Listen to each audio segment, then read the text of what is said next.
Hi, I'm Rob Spall. And I'm Britt Garner. Welcome to Nature Insight.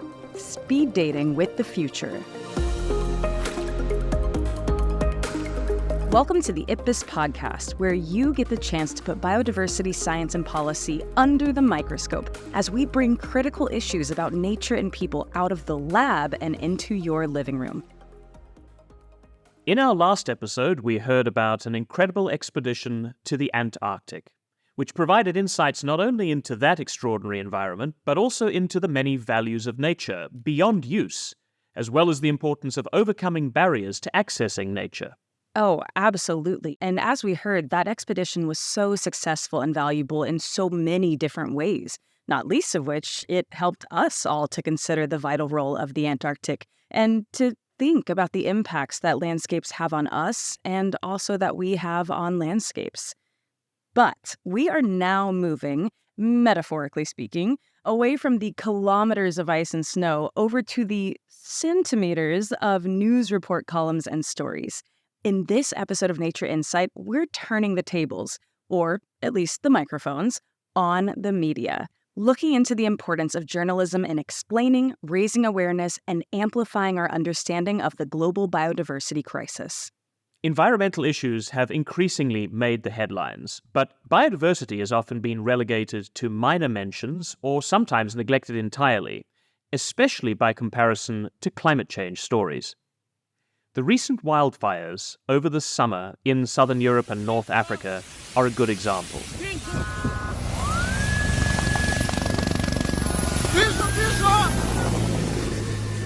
The tragic consequences for human life, for health and for property received a lot of international coverage.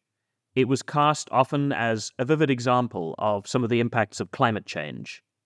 But the links to biodiversity loss, both in terms of the intensified risks and how ecosystems themselves were damaged and degraded by those fires, got much less media attention. Part of me thinks, okay, that checks out. Isn't that the way we would expect the media to cover that story? To some degree, yes, Britt, but I think we both know journalists have really a lot of influence in shaping the way that people see issues through their stories. Sure. It's easy to say coverage should change, I suppose, but the media also have priorities about what they cover and why. So to get the perspective of one of the leading environmental journalists, I spoke to Patrick Greenfield, who is the biodiversity and environment reporter for both The Guardian and Observer newspapers in the UK.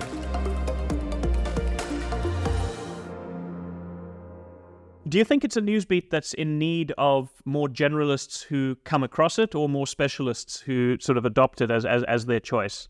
I think that's what I find so fascinating about it. This is the fundamental kind of science of human civilization in many ways, right? How we feed ourselves water, get the materials that we need to build our homes, and we rely on being life, right, and sustaining it. But it's seen as this kind of other subjects to the climate crisis. Once you kind of lose that blindness to life around you, you start to see landscapes very differently. For example, my family's from the west of Ireland on one side, and these peat bogs, burning turf, very traditional in the west of Ireland, and totally deforested landscapes that were once covered in rainforest.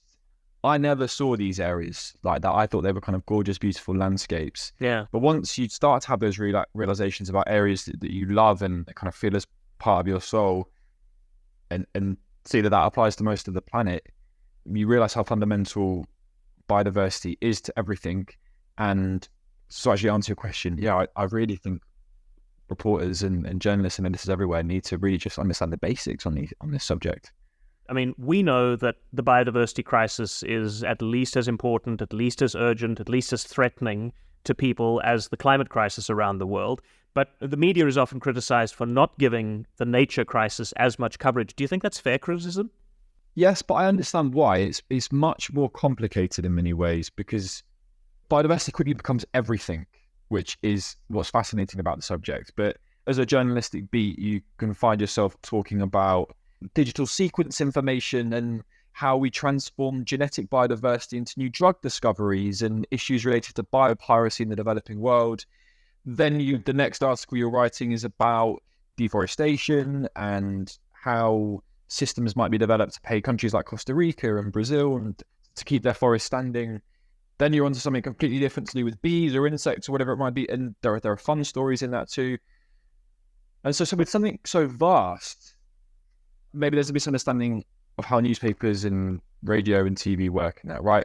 They present the news of the day, and so many environmental issues are huge, slow-moving, and complicated. Yeah, and that is difficult to get to the top of the news agenda if you're a reporter pitching, and only when a big forest fire or there's a huge heat wave as there is at the moment in Europe and China and North America, that's when it becomes an issue. However, I think that certain organizations are changing, and the climate crisis is really about how we live in balance with the planet, right, and the boundaries of Earth. And you can't have that conversation or think about those subjects as a newspaper, as a TV station, whatever it might be, without thinking about biodiversity and how we rely on all these systems. Is there a risk when you're focusing on the biodiversity stories, because they're so diverse, because there's so much area to cover in so many different topics compared to climate, which tends to be relatively singular dimensional in some ways, is there a risk of it not being seen by people who are reading these stories or who are, as a holistic crisis, as a single crisis, but seeing each thing in its own silo? That's definitely a risk, but to contrast with coverage of the climate crisis, there's clearly huge reader interest in biodiversity loss and biodiversity itself. Nature is something that's fundamental that we all kind of feel and see in ourselves. But yeah, the siloed approach is something that I find really weird. Again, even at an international level, when you speak to the heads of desertification conventions, climate conventions, biodiversity conventions, it's kind of weird to separate it all. It is, yeah. Yeah, it's a weird way of looking at it in these three silos and trying to solve three problems, but really I think it's one. A lot of the stories you're writing about are often based on very scientific or technical topics. How do you approach something with that level of complexity, especially when you're on a deadline and you might not be a specialist yourself on that? So I'm lucky. I get to take my time with stories. And, well, I'm lucky again in that I can speak to experts who've written these studies and they spend a lot of time helping me understand what their research shows and what it doesn't show. There was a time maybe a few years ago where quite dramatic warnings on the state of the planet and the health of the planet were widely read. But there was a report from Reuters, I think, after the pandemic and the war in Ukraine. People, readers, listeners, whoever it might be, are kind of sick of how negative a lot of media coverage seems. And they want solutions, or at least a different kind of emotion than helplessness that many of us feel sometimes. And there, actually, some very technical and complicated issues can have a big impact. I was very struck by the reaction to an investigation we did in January on avoided deforestation carbon credits, right? And so what we did there was we looked at what was behind a lot of the carbon neutral adverts that many major companies were using and telling us all about, and telling us all we could fly and eat meat and do whatever we like guilt-free in some cases. And we used quite complicated scientific research on avoided deforestation and counterfactual methods and the impact that many of these schemes actually were having, which were the basis of these credits. And we found that many were not what they seemed, and therefore that the adverts were highly skeptical, right? And that was read by hundreds and hundreds of thousands of people, right? Over 1 million views on the article now. And I think there's a strong appetite actually for the technical, for the complicated, because readers know and appreciate that these subjects are, by definition, difficult sometimes, and they're prepared to learn and listen. I mean, I suspect that there is a degree of that can be attributed to the profile, I think, of a lot of the Guardian's audience and the Guardian's readership compared perhaps to some of the other mainstream global media outlets as well. I mean, would you perhaps think that there are differences from media house to media house in terms of how much appetite there is for a page one or a page two around solutions-based journalism? Yeah, I'm not sure how I feel about solutions journalism, because I would include things that make you angry, I think, in that, right? With so many of these subjects, we know what we must do. We know how we need to change how we're living our lives. And it's often presented to to all of us as if the world's ending. But this is an engineering challenge. This is a public policy challenge. This is a challenge to all of us on the way we live our lives. And that all needs to go in solutions, along with being angry and frustrated and whatever it might be with those who are getting in the way of that process, who are trying to confuse and disrupt that change that will have to happen regardless. It's just whether we do it in time or not. So there's room for hope, there's room for excitement, there's room for passion, and there's room for hard-hitting and alarming facts. Yes, I don't think there's room for hopelessness. Yeah. Let's turn for a moment to last year. I mean, you came to Montreal at the end of last year in 2022 to the big COP, the Conference of the Parties that the Convention on Biological Diversity was having, where they were talking about setting the targets, setting the goals for the next decade on nature. And out of that came this global biodiversity framework. How did you experience that meeting, and what did you think about its outcomes? So it was a long time coming. So I was there in March 2020 in Rome at pre-negotiations, and I followed this process for 2 and a bit years, or whatever it would be. Virtually through the pandemic, I was in Geneva when they tried to restart negotiations. I was speaking with people all over the world. And so the first thing is, it was quite a big surprise to actually be there at COP15 to see it happening. It actually took place. It actually took place. I'm very impressed and quite moved always by the way COPs work. I am not somebody who has become cynical about them. I think seeing every single country negotiate all at the same table, where you see, I don't know, Palau right up there against China or Russia or whoever it might be, that's vital and important and frustrating process, right? Because it's done by consensus.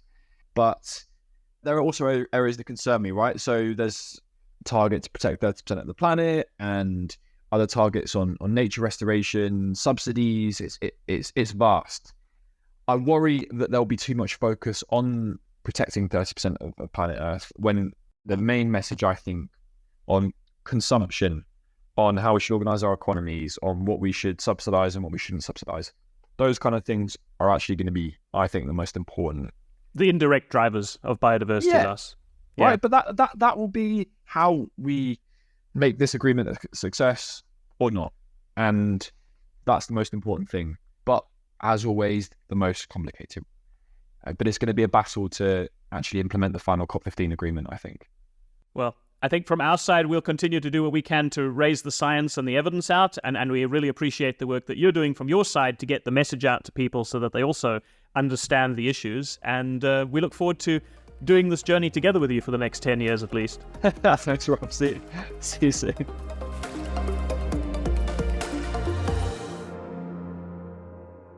I think back to working with students and also even speaking to my family and friends. You know, we'll see headlines and the question will be, how did they mess that up so badly? You know, did they have a fact checker? This is for science stories in particularly. Those are typically the ones I'm following and what people ask me about. And so many times I think it's actually not enough people work within that special skill set to be the bridge, but also time. There is a now requirement of news, and that can clash with how big some of these stories are. I think about IPBES and the kind of intentionality and time given to the sort of work that IPBES does, and I think there's really something to be said for that. And it's something that a lot of people comment on regularly about the IPBES processes. They say, you know, you're doing an assessment and it's taking how long? 4.5 years? And then we do a fast track assessment and that only takes 2 years. And people are like, well, that's crazy. I mean, how could you possibly spend that long on one subject? And the answer is because the subject really deserves that level of concentration and of detail and of fact-checking. Patrick's ability to spend the time that he needs on a story, I'm sure, makes all the difference to the quality of his stories. But I'm not sure I agree with everything he said. You know, he talked about how most biodiversity or nature stories have I think he called it a slow nature. I'm not so sure I agree with that. I think a lot of the biodiversity and nature stories that are really visceral at this point in our history are not happening slowly. They're happening rapidly, or almost too rapidly to keep up with in some cases. I'm not sure biodiversity issues are slow. I would say biodiversity solutions are, though. Yes. There is an importance to demonstrating solutions, not forgetting outrage, not forgetting anger. These things are valid and fair responses and emotions. But, those things are slow. The idea of how long it takes a policy to be implemented and how long it takes for there to be multinational agreements. So perhaps that's part of it. Something that doesn't take any time is to give up.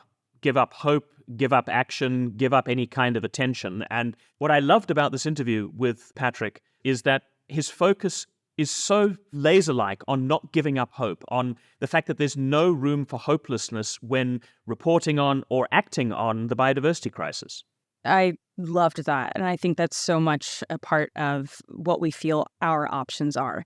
It sounds like even though it can feel like too much, there is a desire for these kinds of complicated stories, these technical stories, which might be counterintuitive because we wonder, people don't want to deal with that, or nobody wants those details. But I think humans are curious. Humans love learning. So it might be counterintuitive, but I think it makes sense. I think if there was no appetite for technical or complicated stories, we would have very few listeners to the IPBES podcast, Britt. It's about how we tell these stories, and I think it's the same for a journalist, right? It's finding ways of making the stories real and relevant and accessible to people and their daily lives, making it something that they care about and understand why they should care about. Yeah, definitely. So it was amazing to hear these personal insights from Patrick, especially as he's one of the most influential media voices on the environment in print. But I'm curious, how does that kind of coverage, how do these stories change if you look at one media outlet compared to another, particularly in different world regions? It's incredibly important to ask that kind of question, Britt, and it's exactly why I connected with Sahana Ghosh, who is a journalist from Nature India, which is an online news site, and she's also worked for a number of other outlets in her home country.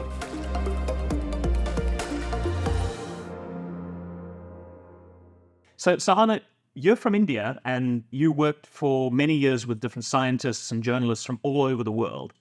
Have you noticed differences in writing on biodiversity and nature for audiences perhaps in the global south compared to those in the global north? Yes, absolutely. And one of the more specific examples I can give you of the differences is the lack of data that journalists or scientists are grappling with in the global south, specifically in India. For example, the kind of data sets that Europe has on its biodiversity, going back in its environmental history, in terms of, say, the Himalayas, we are just starting to accumulate these long-term research data sets. Or take the example of the Sundarbans mangroves in India. Researchers have established a long-term monitoring series there in the mangroves. And these are just recent initiatives, whereas we've had these long-term data sets in Europe and elsewhere in the global north for longer periods of time. And I think that really comes off in our narratives. I mean, I totally get the challenges of working in a data-poor versus a data-rich environment. As a science policy platform, it's something which we struggle with ourselves where we're trying to deal with some of the research in certain areas. What about the audience themselves? I mean, have you experienced a difference in levels of understanding or levels of awareness in Global South audiences versus Global North audiences? Absolutely. I think the global south audiences are aware, but they are aware of locally important flora and fauna.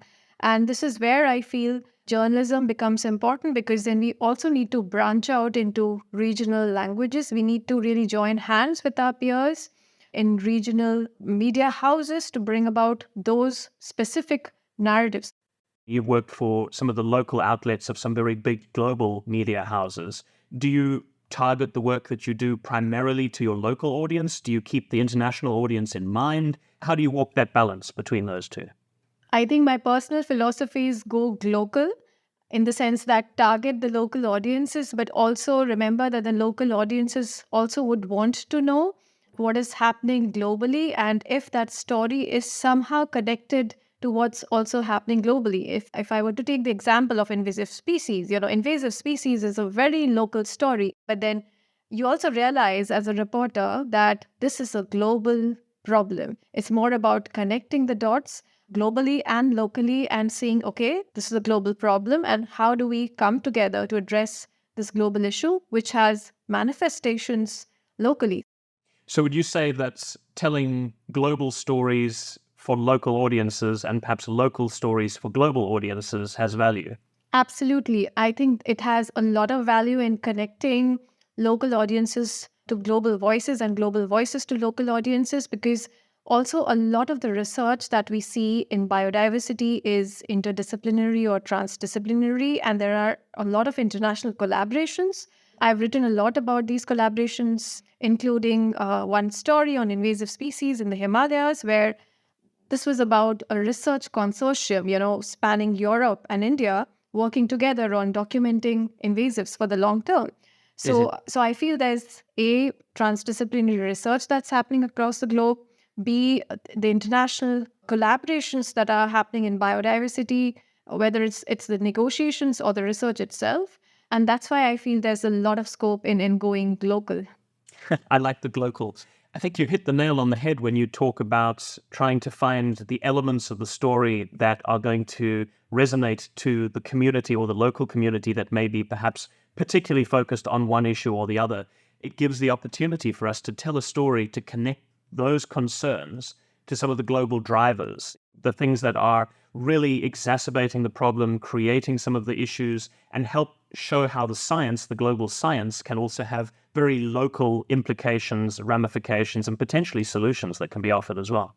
Yeah, absolutely. And also whether a science which has been proven to do well in a particular region, can that be replicated in another region? And if it is replicated, what are the customizations in the way that the science is being done?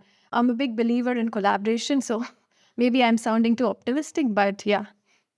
So on that exact note, the role of a journalist, particularly an online journalist, has really changed over time. Do you see yourself as an impartial reporter, or do you see yourself in some ways as an advocate and a campaigner as well? And how do you walk that sort of careful tightrope? So I think when it comes to a story, I'm really detached. I mean, as much as I would, really like vote for a particular species, wow, this is my favorite animal. When it comes to reporting, I think it's just the facts and the data that I would tend to chase. And what happens is that we also have great sets of editors, whether it's in Mongabay or whether it's in Nature, who sort of help you get rid of the biases that you may have. And I think that really helps, having great sets of editors. I see so many parallels between the kinds of challenges and the opportunities that you have in the media and some of the work that we do in science policy as well, because one of the things we're always required to do is to present decision makers with the evidence, with the facts, with scenarios that they can then choose what actions they're going to take. And in some ways, I guess that's what you're doing in the media. You're presenting your audience with the facts of a story, the facts of a particular challenge to a particular species, but without connecting those dots for them and telling them what they should be doing about it.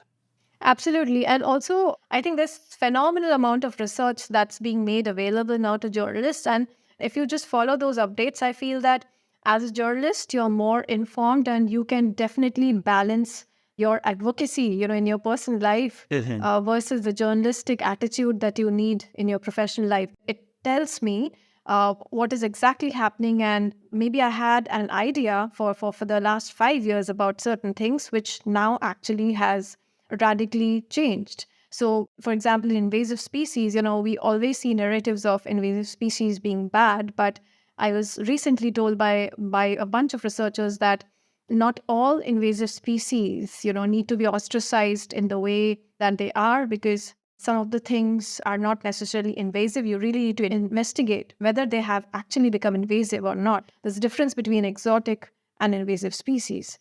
That's actually a spoiler for the IPBES assessment report that's going to be released later this year, which will look exactly at some of those issues around whether or not all introduced species become invasive, how many become invasive, and what that actually means. But I'm going to put you on the spot now. If you had to choose one of your environmental stories that you've worked on that had the greatest impact on you, what would that be? One of the stories that I worked on was in central India a few years ago before the pandemic. It was about the sacred groves in central India. We have a lot of indigenous or tribal communities in central India. And when we looked at sacred groves and how they were being preserved, what became clear was that there was a role of conversion from one idea of belief system to, say, an organized religion, which was actually interfering with the protection of the sacred groves. So I think the idea in Global South is that there is a lot of intersection between cultural beliefs, religion, and science. So I think the stories that we have in Global South, they really need to mix the science with these kind of nuances. Otherwise, the narratives can be really skewed, one-dimensional. So I think that's one of my favorite stories, because I actually did not realize that this was the case in central India. I'm not sure if you remember, but last year IPBES published an assessment report on the different values of nature. And in fact, sacred groves, exactly the story you're talking about, featured in that assessment as one of the illustrations of how different communities regard the values of nature, the plural values of nature, in different ways. If you had to leave one message, if you had to convey one message that you would want other journalists, especially perhaps younger, new journalists, to hear about reporting on environmental issues, what would that message be? I would say that not all environmental issues are about climate change. Biodiversity is a key challenge in India, and look at biodiversity from all aspects. It's a political story, it's a science story, it's an economics story. Biodiversity in itself demands a lot more attention. And just an advocate of science journalism, I would say, just read about the science, because it's fascinating to understand the science of biodiversity, and that makes your reporting more richer, more nuanced. So I feel just follow the science.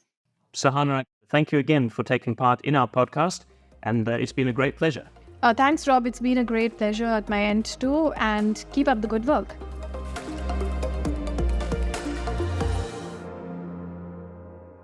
That was a great interview, Rob, and super fascinating to hear how Sahana echoed Patrick's points about the importance of biodiversity not being overshadowed when we have these stories about climate change.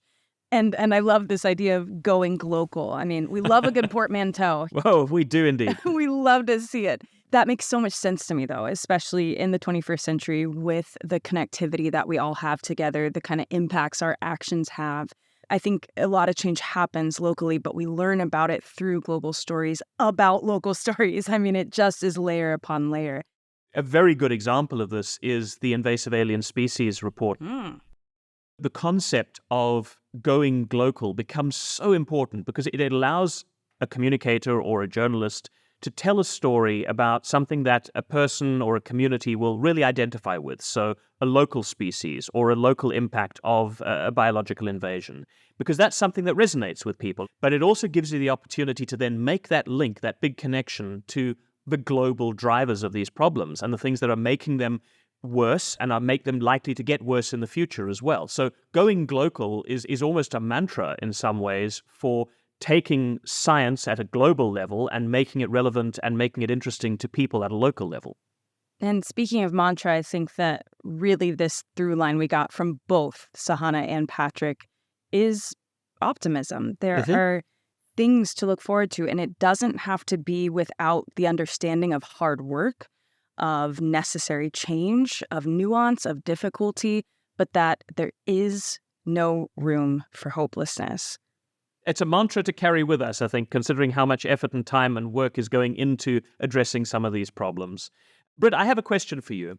When you are working with your students and when you're working in your communities, what kind of challenges do you face in connecting these resonances, these priorities to your students and to the people that you're working with when it comes to nature issues?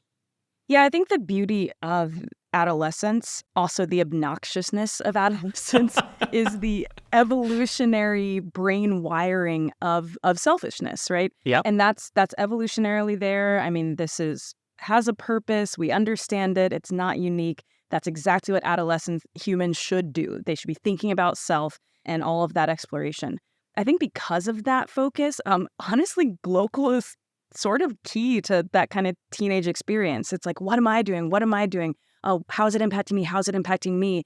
And then can we switch it? How did that impact the person next to you? How did that impact your friend group? How did that impact your classroom? How did that impact your community? And I think that they are so good at the me part that they actually can be ready to switch it. So there's a kind of power in selfishness, in a way, in adolescent thinking.